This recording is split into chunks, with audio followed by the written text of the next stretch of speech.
Just go. You are awfully close to me. Hey, everybody. Welcome to Indiana Success Happy Hour. New name, same people. Brian Quinlan here from Daniels Real Estate. Brad Nickett from Nest Mortgage Group. All right, not all the same people, because next to me, we have yet another guest. Sir, tell the folks who you are. Don Wettrick, CEO, founder, STARTedUP Foundation. All right. Now, down here on the screen is STARTedUP Foundation. Spelling is important because I don't know, the sound of it doesn't sound like what it's spelled. Anyways, doesn't matter. Thanks for being here, Don. Oh, my pleasure. So, Brad, I see yet another new kind of tequila over here. What are we rocking today? Trujillo. Trujillo. You're right. I say it wrong every time. Trujillo. Very good. I even interviewed Juan Manuel, the owner of this company, and I said it right the whole time on there, but I hope said so. it today. Let's trill those R's next time. Sorry, yeah. I can roll my R's, no problem. Rojas, okay. I roll the R's, no problem. So great tequila, big new distillery just outside the town of Arandas, and his father has been an agave farmer for 56 years. And this agave came from his field. This is a very limited edition, special high proof, still strength, if you will, and it's called Manifiesto 56, which is honoring his father, who had been an agave farmer for 56 years. So fantastic tequila. Interview comes out July 17th on YouTube. As far as tequila bottles go, that one's pretty tame. You know, just classic looking. You know, good tequila usually doesn't come in beautiful bottles. Well, in fact, bad tequila often comes in the prettiest bottles. Put it in a really pretty bottle. All right, that's fair. Like, oh, that's pretty. All right, well, our friends at Sun King hooked me up. I visited my man Kevin last week, and he introduced me to Lions in Love. Well, introduced me to it. It sounds weird. Anyway, this that was one an interesting introduction. is a Kolsch ale, which I'm a big fan of Kolsch beers, infused with watermelon and hibiscus. And I was like, man, what that? Because I like watermelon flavored stuff, but I was a little, hesitant with the beer. Man, that's so good. And the best part is no watermelons are harmed in the making of this beer, because apparently there is a hop that when you break it up, tastes like watermelon, and it absolutely does. So I'm a big fan of this one. Those hops were injured. The hops were injured, but no watermelons. Don, we hooked you up with a Sun King beer. What do you got? We did. What did you? That's correct. I didn't even. It's Play Hard, which Play is Hard. one of my favorites. I'm already halfway through. I'm playing under protest. That is really good. I wish you would have brought a second. I know. I'm kind of an asshole like that. Also, Sun King, you did right. That's fantastic. Yeah, I was absolutely. going to be skeptical when you poured it, and you're like, oh, I was like, And plus, it's kind of pink colors. Like, what kind of beer are we Yeah, drinking? the here? reddish color got me, because the last time you had a reddish colored beer, you didn't like it. Yeah, it was. It's wonderful. But this one, it did create some good jokes. that it did. All right. Well, thanks to our friends at Sun King for that. Summer's here. Crack open a cold sunlight cream ale from Sun King, or mix it up with WeMac, Osiris, or a seasonal like Play Hard. 4 indie taproom locations, or find it wherever you grab your beer. Sun King, Indiana brewed, summer approved. All right, let's get into this. Don, you and I met moons ago, back when I was a teacher at Center Grove, which may mean people have to do a shot now because I talk about my teaching days. But back in my Center Grove teaching days, we held an innovation, kind of day, tech day at Center Grove. And you were one of the featured speakers. Yep. Featured? Exactly. Doing a class or a session about project-based learning. Yep. And at the time, I believe I was a 6th grade math teacher, and I was very interested in the idea of doing project-based learning. Very appealing to me. And I sat in on yours and was absolutely fascinating. And so that's where we, even though you don't remember, and that's okay, we kind of started together. Yeah. But what I'd like to kind of maybe do is back up, like, you've been in education for a long time. Yeah. How did all that start? And a Center Grove resident for many years. Yeah. Yeah. Shout out to my Trojan brethren.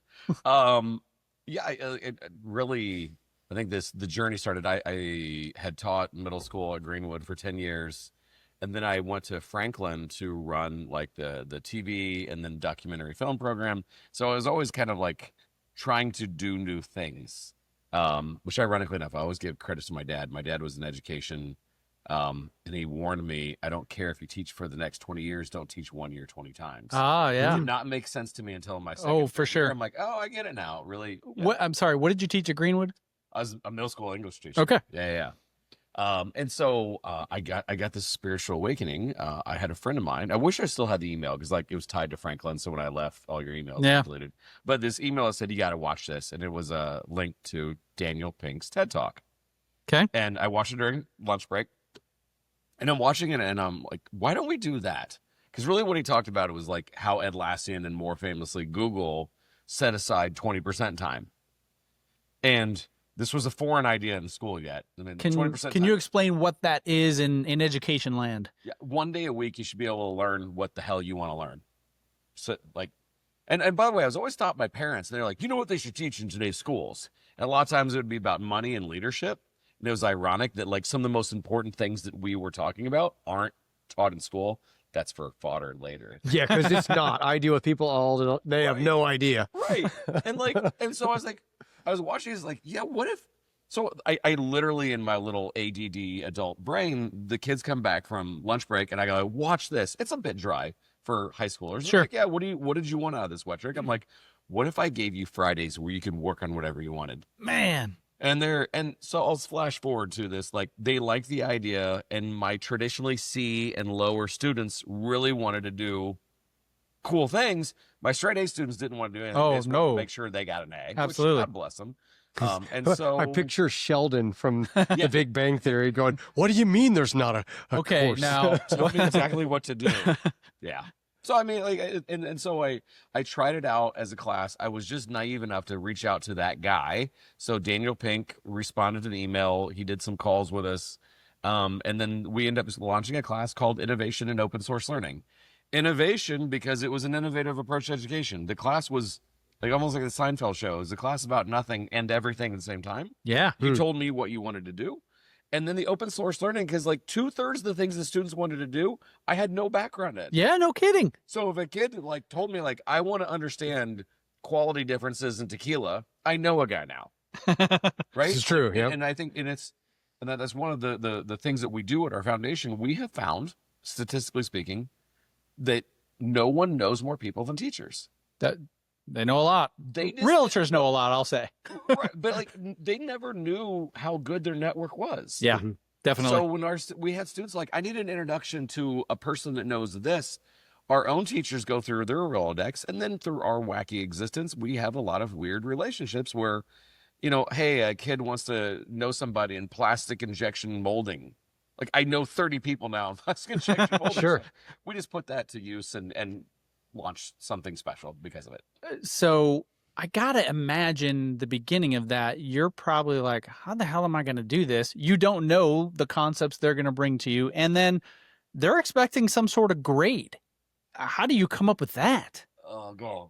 Bringing me back flashbacks. Sorry. In the beginning, actually, and I had a really, really cool understanding principle. In the beginning, they were telling me what standards they were going to hit. Okay. And they backwards designed everything. Oh, okay. And in all honesty, I was having them grade themselves, which in the end, people are harder on themselves than I would be. Yeah. Because I was also trying to show, like, let's give an example. Like, I had this actually happen. I had a kid's like, I want to learn how to code. This is when that was cool. And they said, I'm going to, the next two, because I always did things in 2-week increments. And like, hey, in the next 2 weeks, I'm going to go to code.org and do this many modules. And after the 2 weeks were over, they're like, oh shit. Like, I only got through 2 modules, and like, oh, so I get a bad grade, right? I'm like, why'd you only get through 2 modules instead of 5? Like, A, this is harder than I thought, and honestly, Wettrick, I'm bored. I hate this. Oh, there you go. And like, and that was the shocking part to the kids. They're like, are you mad? I'm like, so you learned that you don't want to be a coder. I'm like, they're like, don't tell my mom, but no, I don't want to. Like, then stop. I'm a huge fan of quitting. That's great. If you realize, like, this is not for me, I just saved you $25,000 and you not changing your major. Or more than that. Oh, yeah. Right. So sometimes just discovering what you didn't want to do, like, I don't want to do this anymore. Okay, check it off. What'd you do if the guy that came and said, hey, I want to learn how to turn this Sudafed into meth? So You know, there's the guy. Got a story. Okay, I'm not Walter White. No, that's funny you say that. No, ironically enough, I'm glad you brought that up. And full transparency, like I ran an ethical class, but I did have a young man, and maybe he'll watch this, who said he wanted to his project. He wrote a proposal on if Indiana goes legal, how you start a dispensary. Okay. That was it. And when I think I surprised him, like, yeah, it's research. And yeah, like, It's a great question. so he was wanting to call dispensaries in Colorado, and no one took him seriously. And they're like, I don't think that. And so finally he got him on the phone. He's like, hey, Mr. Wettrick, we talked to him. And so the guy was like, are you serious? And I'm like, yes. I'm like, he literally wants research. He's not doing anything illegal. If the state decides to go legal, he was understanding as a businessman what it would take. And that kid learned more. Actually, there's 3 things he really walked away with. Number 1, if you're a stoner, you're not going to be an investor. Okay. Right. And I think that he and ironically enough, he really went at this not like, bro, I like he really thought about the business side of it. Right.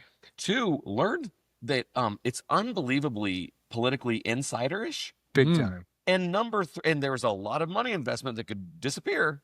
And number 3, the safest and best way to make money, this guy's opinion, this is again like 8, 9, 10 years ago, was getting into armored car business. Because all of these dispensaries had to be cash only because it's still not federally approved. And they go, the easiest, best money is just to do delivery routes of us. They go, we have to do cash sweeps every 3 hours. He's like, son, if you start yourself an armored car business, you'd be safer. Wow. How cool is that? I'm not endorsing marijuana usage. No. Or not endorsing or not endorsing. Like, what a cool opportunity for him to talk to business owners and then being prepared of like, if the state changes their mind, how might I be set up for success? If you ask people what's the purpose of school, it is to prepare them for the future. This kid was looking at if in the future the state wants to do this, we want to be a part of it. So. Wow. That's I mean, that's. I don't even know what to say. That's great. You don't know how bad of a student I was and how much I absolutely hated every day of school. No, tell me.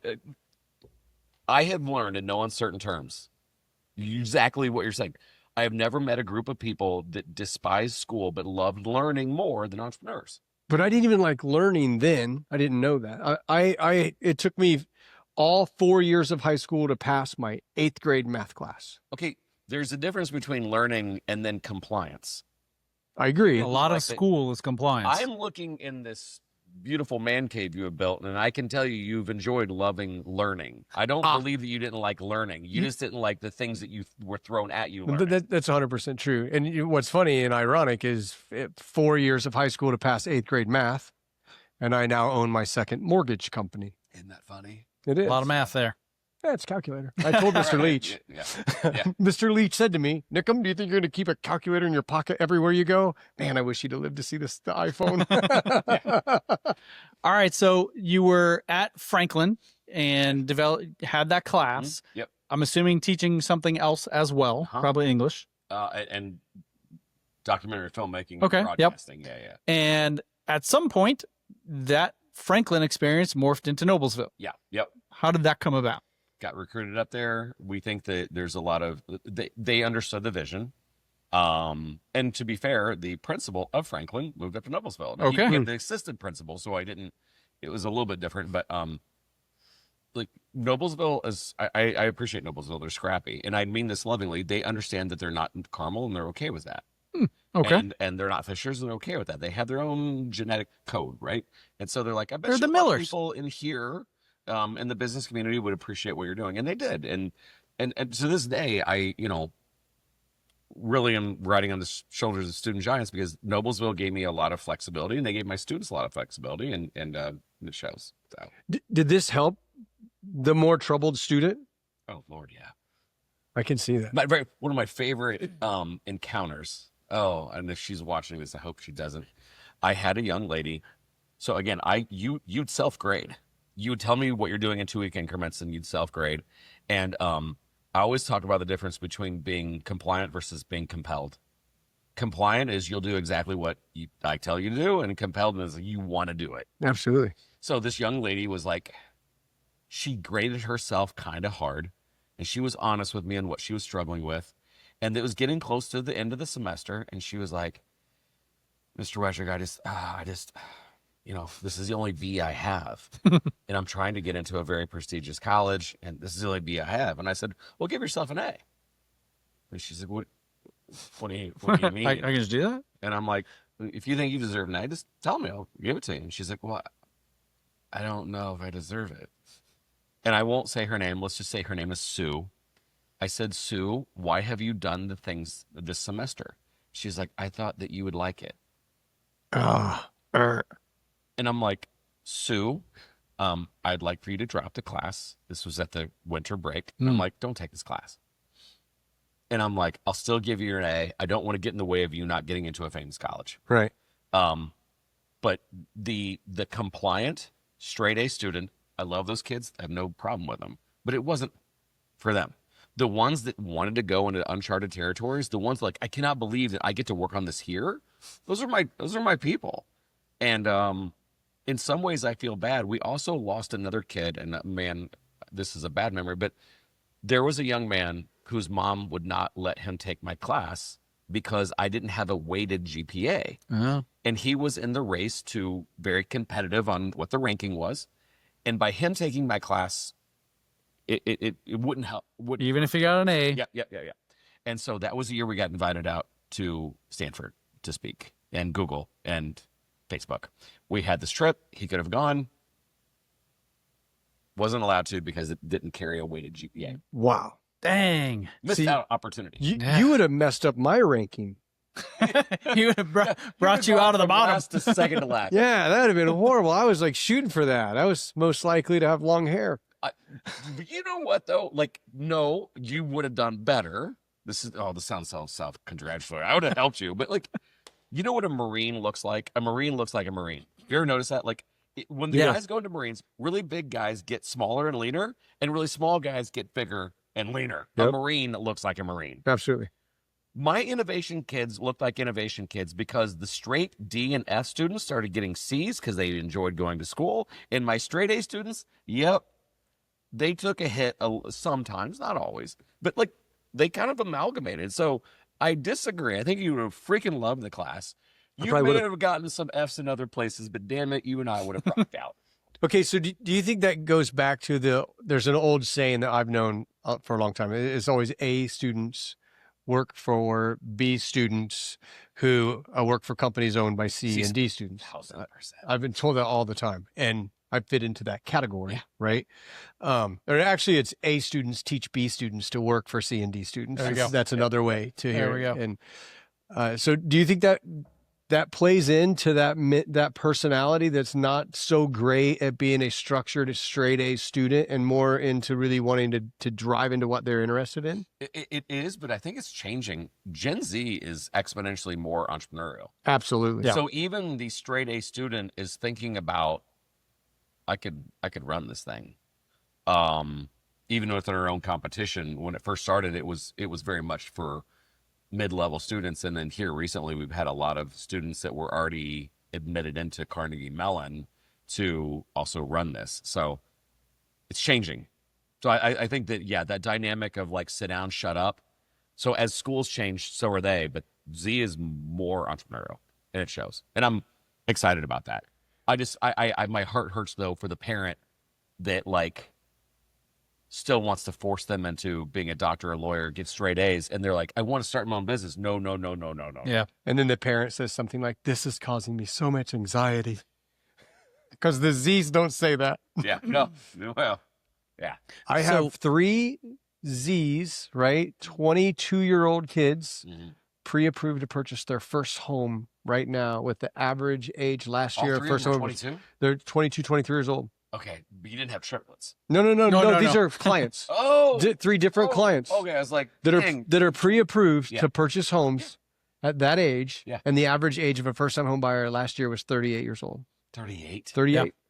And the Gen Zers are off to the races. Like, how can we get things going better? For sure. Yeah. Could a student at Noblesville have taken your class more than once? Oh boy, did they ever. Oh, okay. Yeah. So Is there, I had I quite a assume it few- doesn't advance though. It's like, there's Right. not like a level 1, level 2. It's all the same. Right. Okay. But yeah, I wasn't there that long. I think I ended up being there for 5 years, and I 100% had some kids that took it back-to-back years, only because and again, they didn't necessarily care what the college transcript said. They came there to work. Matter of fact, if I'm being 100% honest, and I hate to, We're all about I honesty had, here. I had one run-in with a teacher at Franklin. You have a big Southside audience, so I hope that they Somewhat. I mean, we got tens of viewers. We do. I had a student that was a real, he had a sharp tongue, and I won't say which class. There was a class where he was listening and struggling listening, and he raised his hand and he said, "If you just give me the test right now, I'll ace it so I can leave." Ooh. Yeah, that's And smart. so then That's the teacher, smart. she's like, "Oh, and what do you plan on doing?" He goes, "Going to Wettrick's class and working on things that are actually meaningful." Actually meaningful hurt her feelings. Absolutely. Yeah. So she's like, "What?" He goes, "I don't want to listen to this anymore. I could ace the test right now. Why do I have to suffer through this?" He could have said these things nicer, Yeah. Dan. Hello, Dan. But he could have said these things nicer. But you know what? I understood his point. So she marches down there the next period and she says, "Can you believe that he said this?" And my question was, why didn't you let him go? I bet she didn't take that well. She did not. I picture that whole scene happening kind of similar to Who in Here Ordered the Pizza? Yeah. And Spicoli saying, "I did." Yeah. And Mr. Hand saying something about, "You can't order pizza here." And he's like, "But you're here and I'm here. So I figure that's our time. So I thought I'd have a little pizza on our time." You remember that in Fast Times at Ridgemont for High? sure. I thought, why not? And ironically, that is just the out of the pizza box thinking I wanted. You know, like, hey, like this is my, and frankly, like as adults, if you were told like, "Hey, we're allowing you to, you know, invest in this crypto and you guys are all of it, but you have to set through this 1-hour seminar. What if we already know how to do it? Can I just go ahead and do it now?" Wait, can't you take my check? You're like, "No, just sit here and listen." Yeah. I understood his point. And quite honestly, like, again, my dad was a teacher, loved him, but there was an expectation you have to do well in school. But I'm 53. They didn't have the term attention deficit disorder, but I struggled sitting still. Yeah. So I felt bad for the kid. They just called us dumb. Or They put me in the slow class. There you go. slow, you really are my age. aren't There you? you go. Yeah, So, my mom was a teacher, a LD teacher for 29 years. So You were her prize student. that's right. Now, learning disappointment. if a kid, okay, let's say in a semester or maybe a full school year. Yeah. Partway through the semester, kid finishes their project. Now they have to, I assume, come up with something new. Oh, project means that sometimes it was 2 weeks and then they quit. Oh, dang. So Okay. it was a revolving. Some students like really took it out and it would take them, which I'm thinking of even some of the ones at Franklin, like got off to it's fun to say big goals. Yeah. And then you're like, if you really have to break it down into 2-week increments, you realize, oh. And then it's okay to go, "Oh, so this isn't the right thing." So I'd say out of the average proposal, 4 weeks. Oh, wow. Okay. And they'd learn that like that's not for me, or this is harder than I thought. And it's like, have you ever seen that continuum of like uninformed optimism? Like you start off like, "I can do anything," and then there's informed pessimism, and you fall into that pit of despair. Mhm. Once you ride that wave, after you've like, "I can do anything, I suck." Then there's that like kind of that plateau of like, this is going to be hard work. If they were cool with the hard work, then they started in with it. I, like a lot of people, I also had a lot of kids that they loved chasing the big idea to always learn that it was too hard. And so they didn't get anything done. So there's a continuum. Like we all know people that like are on to the biggest challenge and they always post, so this time they're going to lose 50 pounds and this time they're going to start a drop shipping company. And they always have these big ideas that go nowhere. They never get out of that uninformed optimism. And if we could, and we had our own little methodologies in class on identifying where you were, but the average one lasted 2 to 4 weeks, and then and I think the best output is that the open source learning part, like that's where I wanted, like that's where it got crazy. They were calling on people more than just the dispensary owner in Colorado, but they were reaching out to people that are like, how did you get him to call? And it turned into magic. That was my favorite part. Magic. It's awesome. You know what? We're going to make some magic. We're going to break for shots. We'll magically appear. Can you magically get one of these Sun Kings back here? Man, I really wish I We could fill one up with we could fill one up with the other beer. No one would know the difference. I got some But food I'll know coloring. the difference. I got some food coloring. I'll see what we can do. We'll be right back. I'm Brian, your Indianapolis realtor. If you are looking to buy or sell a house in the Indy area, I'm your guy. If you're coming from out of state, want to make a move to the Indy area, I'm your guy. Check out the show notes for a link. We can get in touch and get you started. Thanks for watching. Now back to the show. Welcome back. Whoa, we're back. Magically, shots appeared.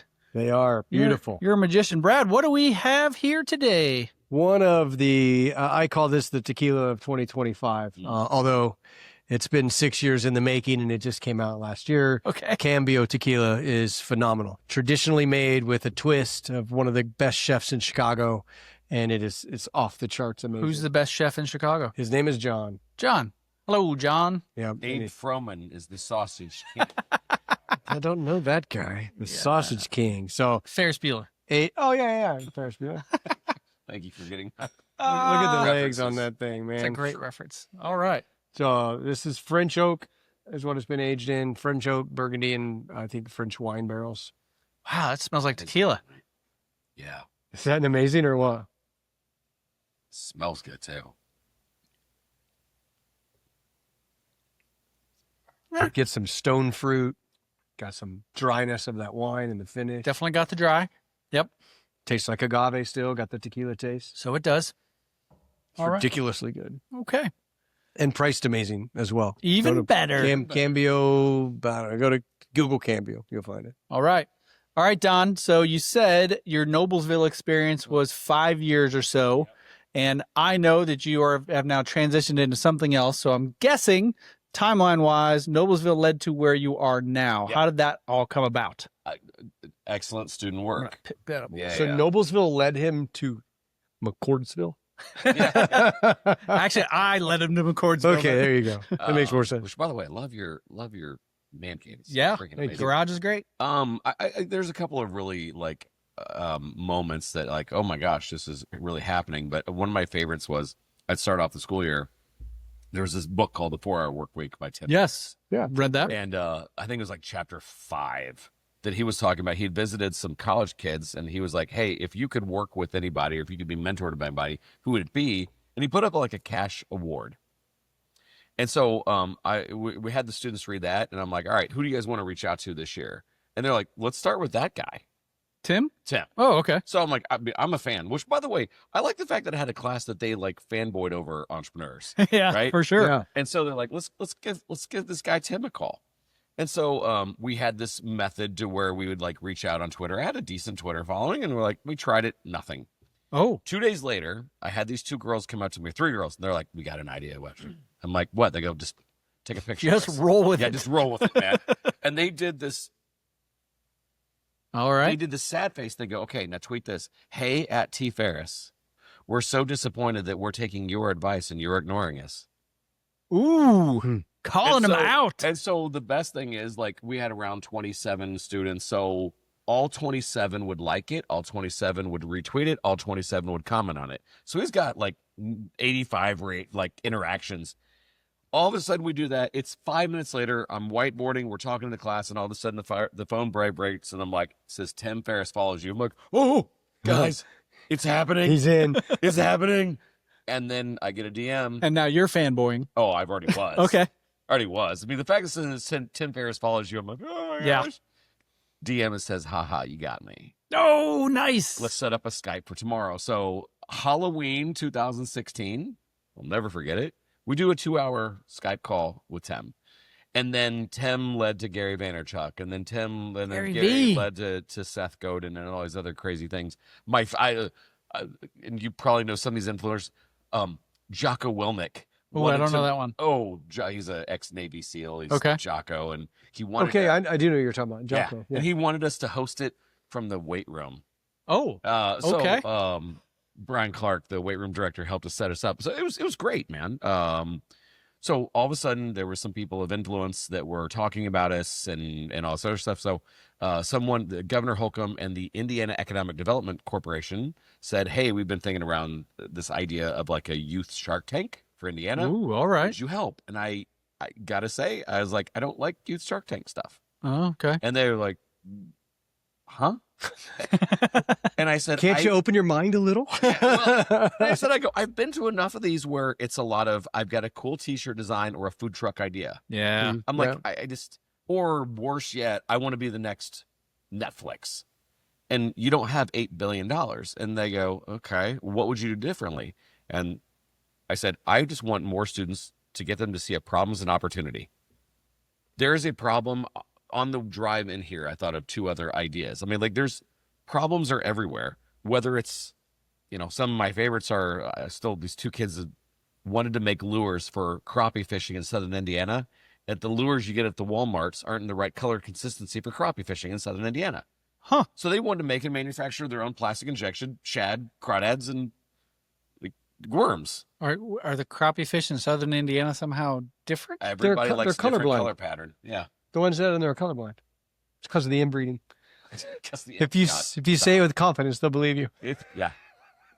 87.2% of statistics are made up on spot. Oh, I thought it was But 39. When you get Go on. them to see a problem as an opportunity, they'll never run out of opportunities. And so we built the competition off of, can you actually solve the thing that you want to solve?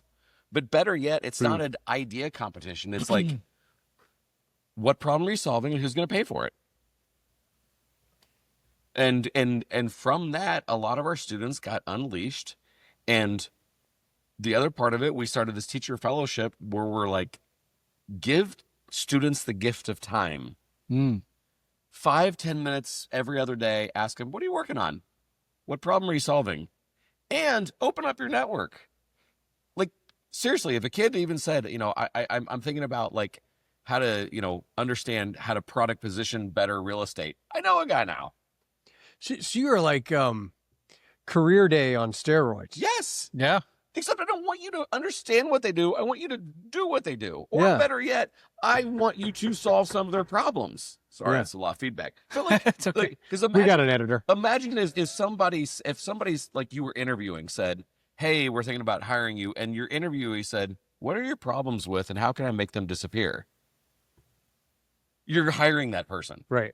I'm wanting to train more young people, adults too, of just making problems, identifying them, and making them go away. We have an epidemic in this freaking country of complaining about shit. Yeah. Doing Everybody nothing knows about what it. sucks. Yeah.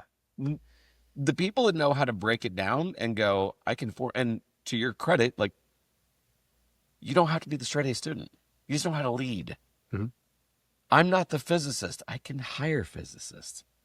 Entrepreneurs solve problems even if they don't even know how to solve it themselves. So I do that. And I get students to do cool stuff. It makes me think of a piece of Think and Grow Rich where Yes. where they're talking about, Henry Ford and telling him that he was an idiot because he didn't go to school because he didn't know how many soldiers it took to, that whole story. And he's like, yeah, but I got 5 buttons on my phone.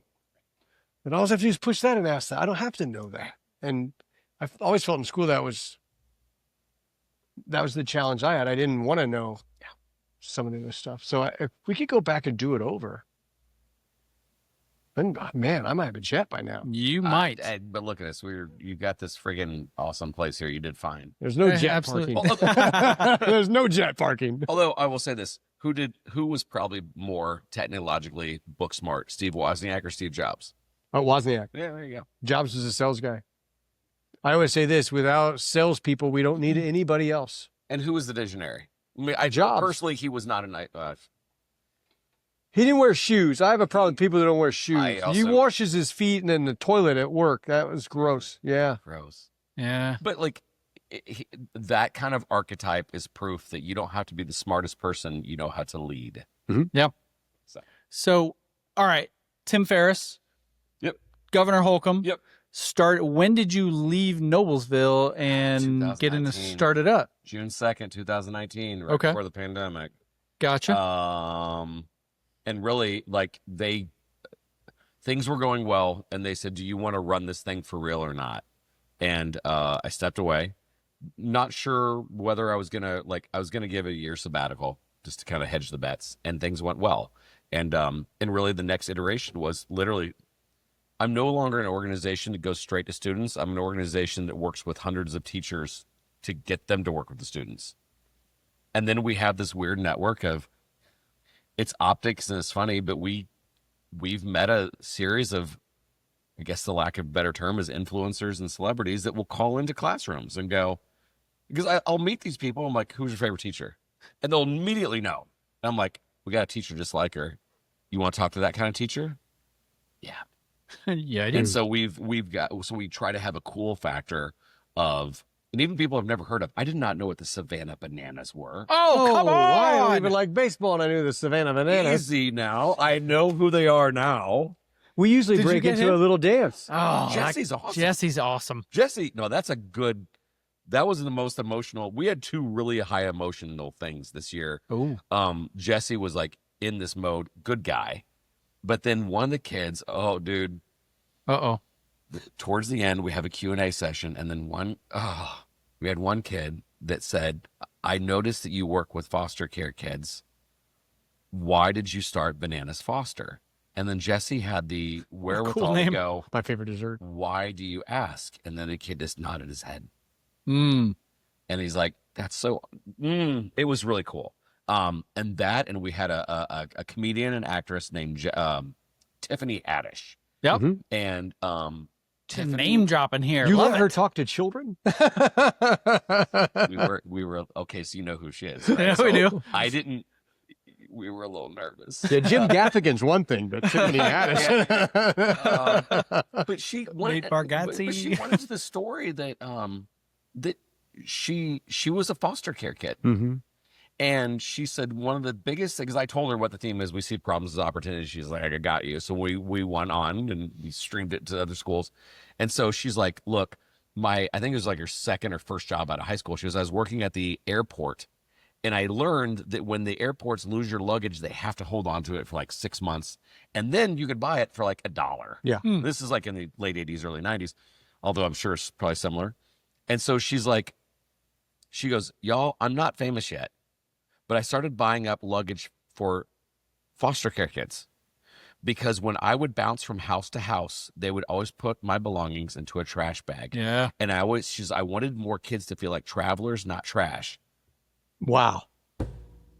That's huge. Boom. Yeah.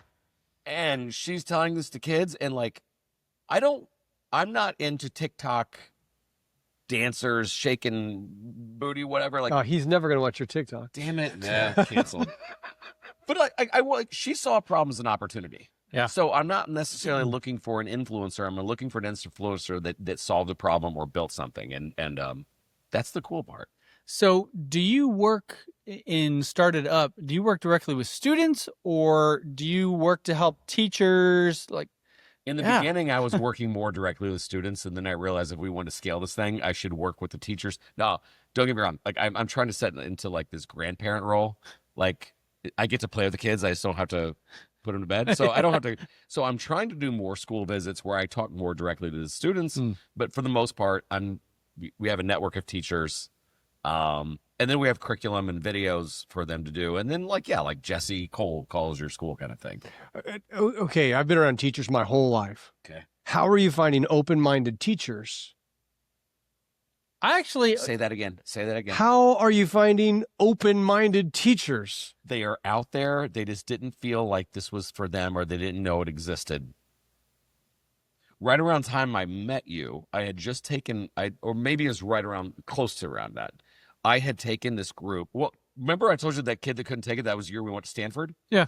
So we meet a guy that works for Google, not the CEO, but he was fairly decent.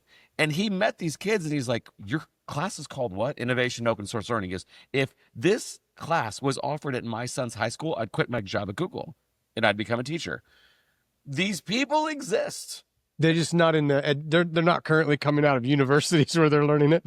No. I think, thinking back to when I sat in on your session, and so we're talking now, I started middle school 2008. So, so Good thing you didn't start in real estate. I'm not right. I'm not saying that that's when all this started, but it definitely started to become popular around that time, 2010, 11, 12. Yeah. And I feel that a shift in education kind of started to transpire. Schools got more into project-based learning, and Project Lead the Way became a thing, and maybe that was a thing for a long time, but that's when I started to learn about it. And so it exists. Yeah. And it just, unfortunately, in education, I feel it takes a lot to make something move away from traditional education. It's just a process. The people exist. It's just getting them to convince the higher ups that, you know what, this is really good. So, you had mentioned one of your favorite things is when somebody fails at something. Shit, I would say maybe before 2008, I'm not sure I ever heard that. Yeah. And that was the time that became a thing. Like, yeah, fail. This is good. You learn from that. And, that when I started teaching middle school is when I got into Rick Wormley. Yeah. So I read Rick's book, Yep. and it had to do with allowing kids to fail. And his analogy was, if you failed your driver's test to get your driver's license, you can take it as many times as you want. Why are we forcing kids to do something one time that they're brand new at and moving on? And so that, when I started teaching middle school, is where I started to, as a math teacher, a kid could literally redo any assignment as many times as they wanted. Now, I was a little more strict on tests, but I did give them a chance to correct mistakes on a test for half credit at least.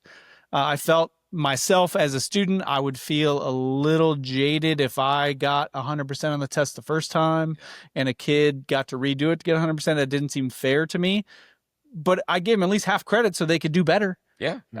And, they had the opportunity to make their corrections. And so,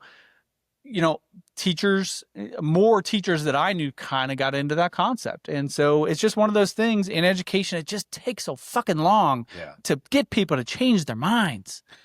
Well, one, eventually common sense, or at least even who we celebrated. Like who's been some of the people we really look up to in the last 20 years? They're entrepreneurs. Yeah.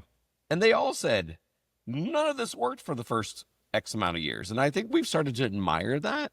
And then honestly, man, and I will make sure that I pass this along and make sure they watch this, but like is some of my students that challenged me. Like, I think about the first time I started at Franklin, I had these 3 students that are like, I want this program to be better. Kirsten Gent, Brian Alkire, Kirsch Cochran. They were we took this class last year before you were here, and we want it to be better. And I'm like, okay. And I fully admit, I'm like, I kind of am learning as I go. So let's have fun with this. Cool. And this, especially in like videography and video filmmaking, you're going to suck. Yeah. Like your videos suck. So you learn how to edit well. Yep. And I think that there's that muscle memory. And again, like I'm teaching it, so it's easier for me. When I taught the middle school language arts, if you get a bad grade on a language arts paper, it's kind of traumatic. If you make a shitty video, okay, you made a shitty video, make a nicer one.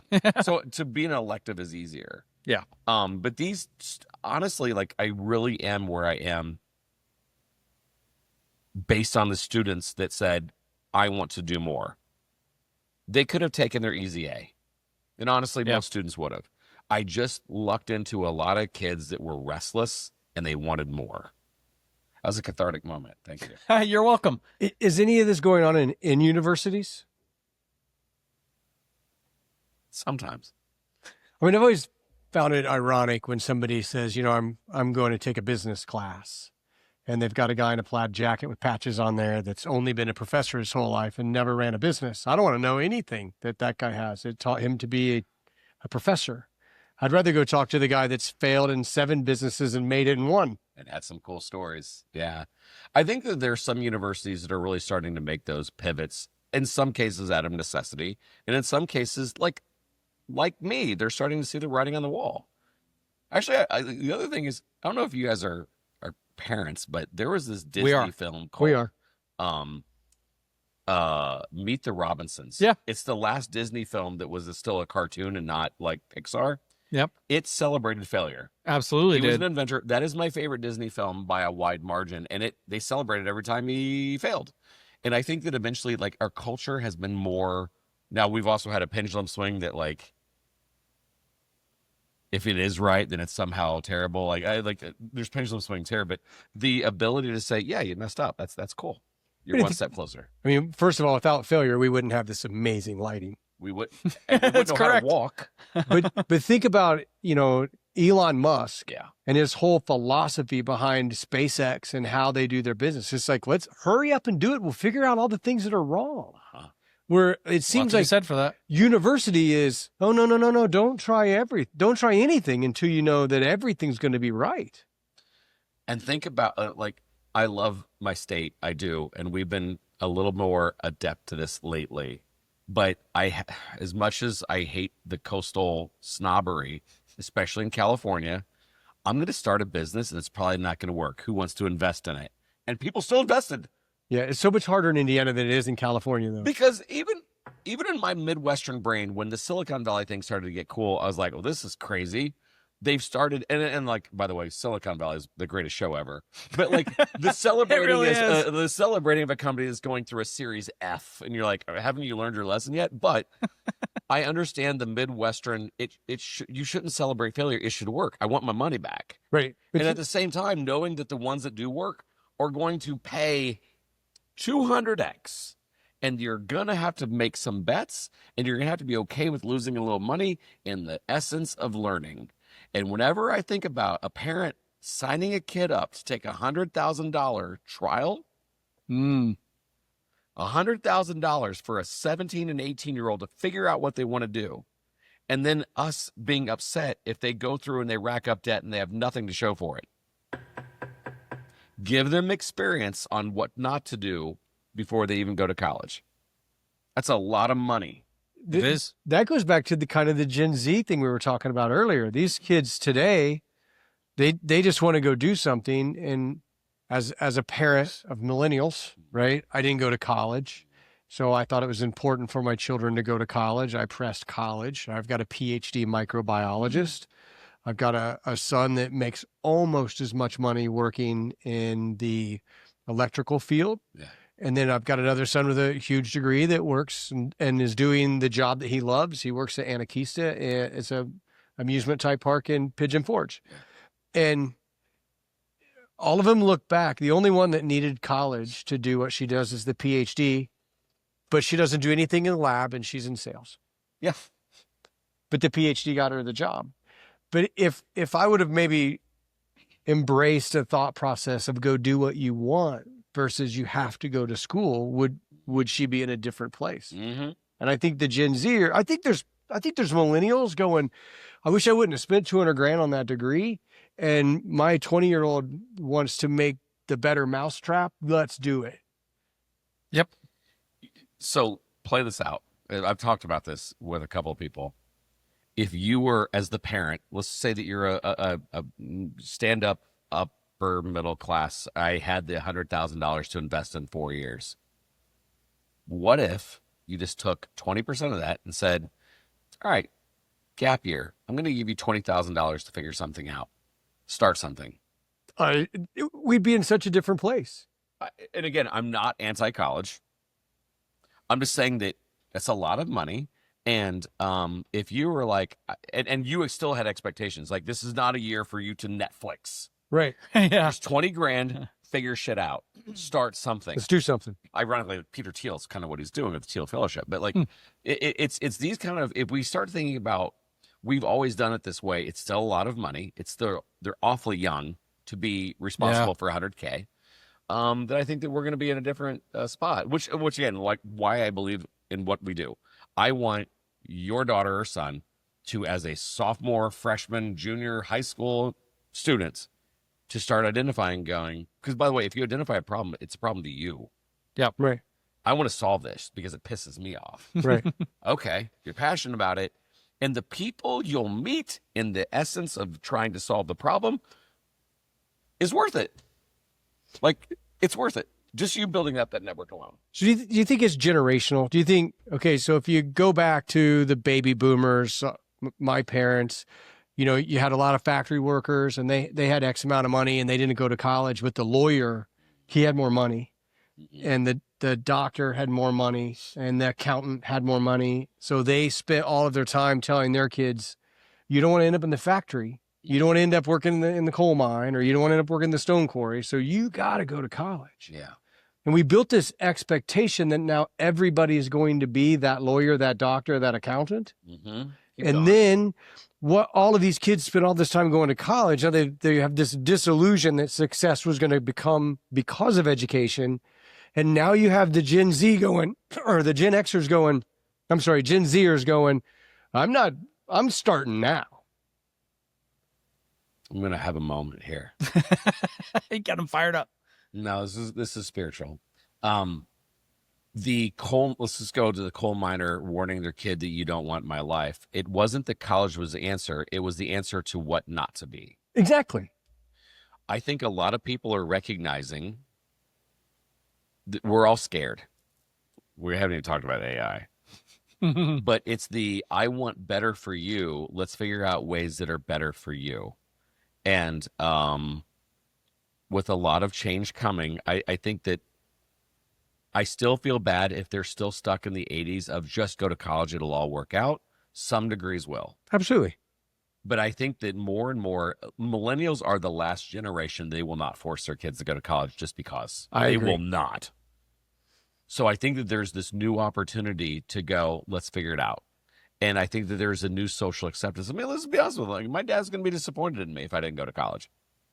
Like, I'm 53. Like, where's your son going to go next year? Well, he's not. Yeah. Oh. It was an expectation. And I think that now the expectation is, well, actually, let's just all pay homage to the man who has made this fashionably cool. Mike Rowe. Oh, yeah. Dirty Jobs, Mike Rowe. Yeah, Mike Rowe. Absolutely. Yeah. Yeah. There's a lot of ways to solve problems and make money, and I really tip my hat to him because, again, nothing wrong with certain degrees and certain college majors. Correct. But I think that I know that when I went to college, it didn't matter what I got a degree. What in? It doesn't matter. I got a job. I'm going to be a barista. That has ended. So. Yeah. Okay. So with STARTedUP, sorry, we're going to circle back to that. Mm-hmm. Who do you cater to? Like, if we were to say, to get more information from you, are we talking to students to reach out to you? Or are we talking to teachers? What's your target? For this parent, let's go aim for the parents. If this is not in your school, you should be mad. Okay. We do have a fellowship where you normally try to work with 3 teachers per school. If it's a really large school, it may be 4 or 5.